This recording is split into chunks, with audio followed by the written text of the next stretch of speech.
Hello and welcome to episode 2 of the Unboxable, Unstoppable podcast with me, Elena Turley. How are you today? I am very excited to be here recording episode 2. I'm sitting in a quiet room. Actually, it's my bedroom, I'll be honest. And I've been putting together some actual notes. Although I do not script this podcast, I have done a little bit of research for today's episode. This episode is about the way that women compensate for how we feel inside with makeup, hair dye. Maybe it's compensation, maybe it's to feel good about something. I'm not quite sure, and I'm really curious about the way that this has become such a big thing in our society. The other thing I'm going to talk about today is what do Amelia Earhart and Jay-Z have in common? That's my curly question.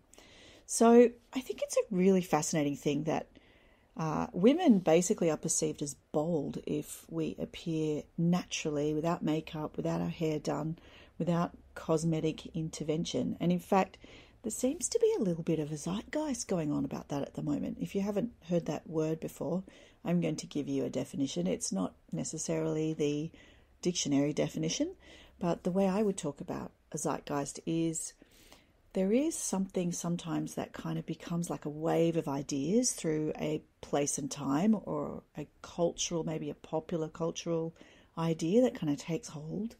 One time a long time ago, when I was at university, I was studying history, and as part of my history degree, I learned about oral history at the Batty Library in Perth in Western Australia, which is one of the biggest oral history libraries in the world at that time, actually.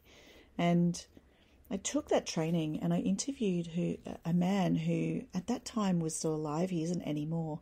He was a reclusive but highly recognised sculptor, an Australian sculptor called Robert Clifford. If you've heard of him, please say holla down in the comments. But he was an amazing sculptor who was part of a surrealism exhibition that appeared at the New South Wales Art Gallery. Anyway, what was really interesting about Robert Clifford is that he was actually a Navy man, and whilst he was in the Navy, he kind of tinkered around with sculpting and building models, and he was fascinated by them. And then when he left the Navy, that became his main job, and he became a really well-recognised sculptor. And there were other people who were sculpting and painting at that time who were really fascinated with Andre Breton and the surrealist movement, which was occurring in Europe at the time. And what's really interesting about this is that Robert Clifford knew nothing about surrealism, and yet he was churning out sculptures that looked like they were surrealist sculptures, to the point where Gleeson, the famous Australian artist, actually invited him to go and visit Andre Breton and the surrealist people in France at the time. And when I interviewed him, he was in his 80s, I'm pretty sure. And you can actually hear this interview, by the way. It's in the oral history collection of the State Library in New South Wales, Australia. But anyway, he talked about, when I said to him, how do you account for the fact that you were considered a surrealist sculptor, but you say and you self-confess that you knew nothing about surrealism? How did that work? How is it possible that you were an identified surrealist when we look back on your work, but at the time you knew nothing about it? And he said, I just tapped into the rhythm of the time. And he said it almost like he was kind of annoyed that it wasn't obvious, you know. So that is always and has always been my definition of what zeitgeist kind of means to me. So at the moment, there's a bit of a zeitgeist about people appearing authentically and then those who don't. And why has it become such a big thing for us to use filters in social media, for example, to alter the way we appear? And what message does that send to young women? I was talking to a teenage girl yesterday, a friend of mine's daughter, and I was saying, why do you wear makeup to school? Why do you feel like you have to wear makeup all the time? Because I certainly didn't in the 80s. When I went to school, it definitely was not a thing. It was kind of a big deal if you did, actually. It was seen as sort of weird if you wore a lot of makeup when you were younger. It was very rare. And now it's kind of the norm. And she said it's just what everybody does. It's kind of an unquestioned thing. But I do just wonder, when we put a filter on a picture, do we send that message consciously or subconsciously, covertly, that the way we appear is not enough, that the way we appear is not good enough without altering it, without changing it in some way?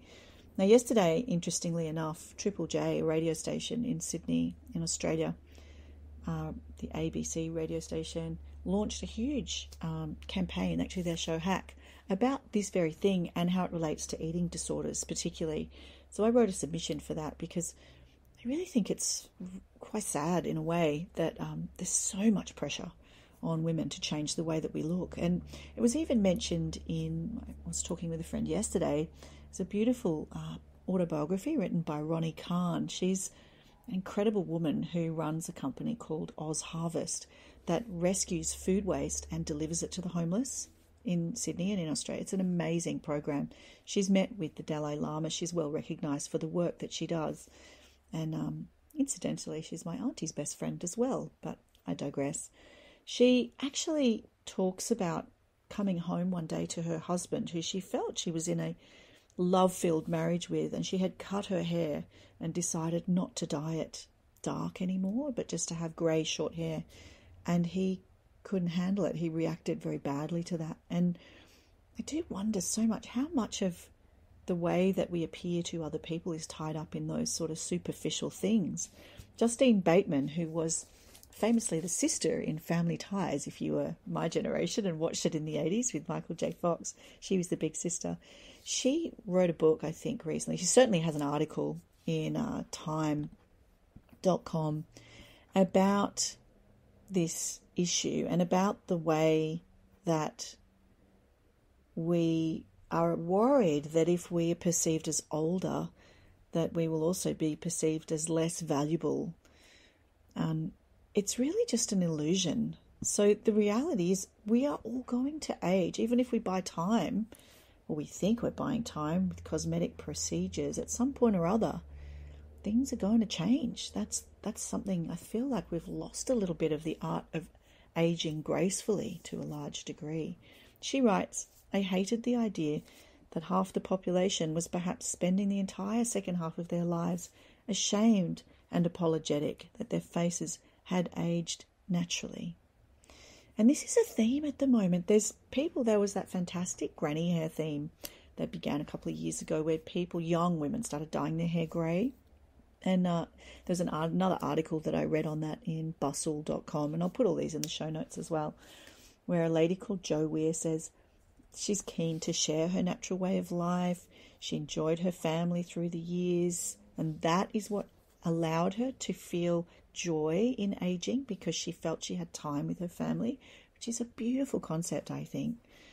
She says, someone once said to me, it takes a lot of confidence to wear my grey hair. It struck me as kind of funny. I sure haven't given it any thought. I was watching my children grow up instead of watching myself grow older.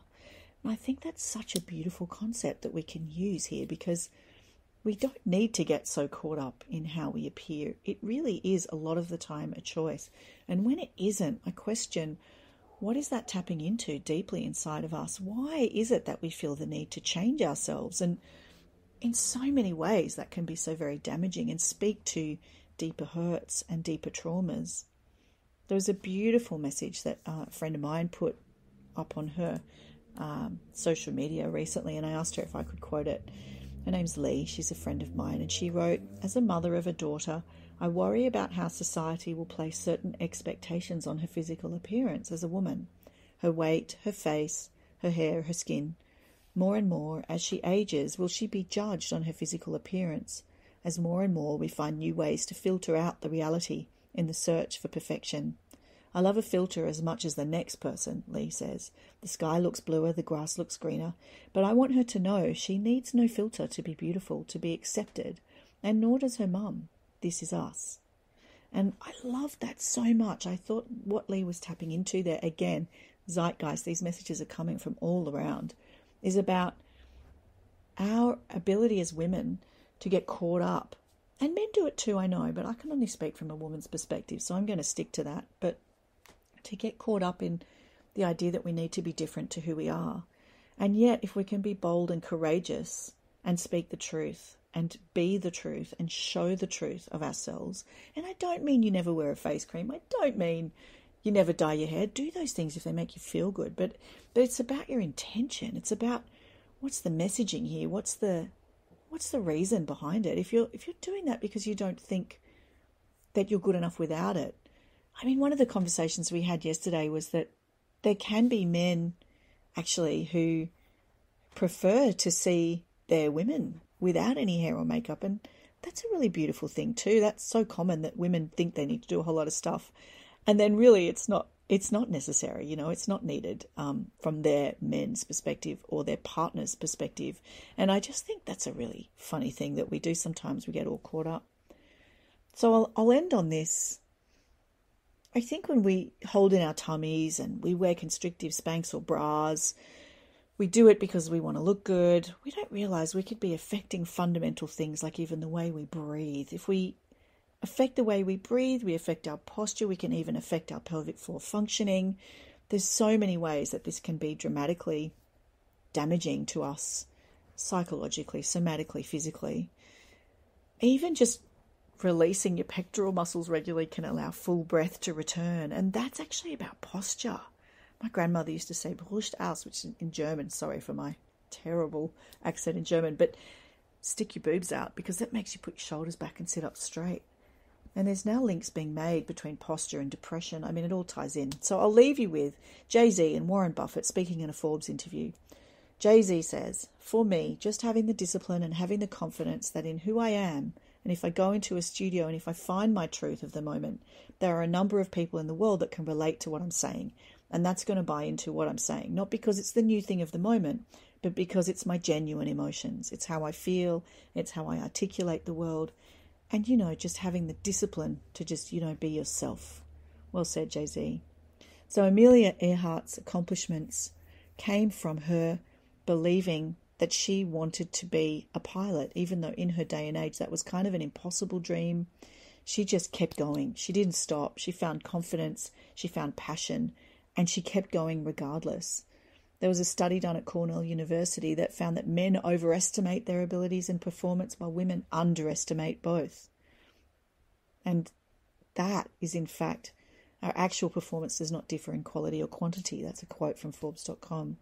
So the female confidence challenge, which has been put out there, is women frequently express that they don't feel they deserve their job or they're imposters. Men are not exempt from doubting themselves, but they don't let their doubts stop them as often as women do. So my challenge to you is do what Amelia did. Why don't you have a go at suspending your sense of disbelief in your ability to do something? If you can't believe in your confidence, if you can't believe in yourself long enough to do something, just suspend the disbelief to give yourself the opportunity to give it a try. So that's my challenge for you, my Unboxable Unstoppable Challenge. I'm Elena Turley. Please jump over to the Facebook group Soul Mama Hub or leave a comment with me anywhere on the web. You'll find me, ALENATURLEY, Soul Mama Hub, SOULMAMAHUB.com. Sending out loads of love to you all. It's been great to be here again with you. Thank you for listening. Bye.